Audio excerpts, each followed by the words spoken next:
তাহলে তৃণমূল করলে মসজিদ করা যাবে না, তৃণমূল করলে মাদ্রাসা করা যাবে না, তৃণমূল করলে মসজিদে যাওয়া যাবে না। এর একটা মুখ্যমন্ত্রী হয়ে যদি মন্দির তৈরি করতে পারে, মন্দির উদ্বোধন করতে পারে, দিলীপ ঘোষের মতো সাম্প্রদায়িক নেতাকে পাশে বসিয়ে সেই মন্দিরের উদ্বোধন করতে পারে, তাহলে তৃণমূলের একজন এমএলএ হয়ে একটা মসজিদ কেন করতে পারবে না? তাহলে তৃণমূল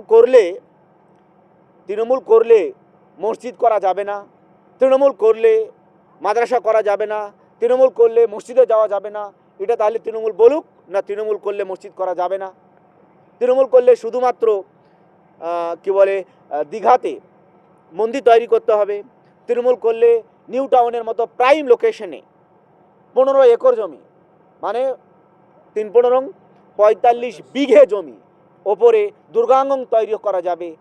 তৃণমূল করলে মসজিদ করা যাবে না। তৃণমূল করলে 25 একরের উপরে মহাকাল মন্দির তৈরি করা যাবে, তৃণমূল করলে মসজিদ করা যাবে না। তৃণমূল করলে কি বলে দুর্গা উৎসবে 1,10,000 করে টাকা অনুদান দেওয়া যাবে, মসজিদে দেওয়া যাবে না।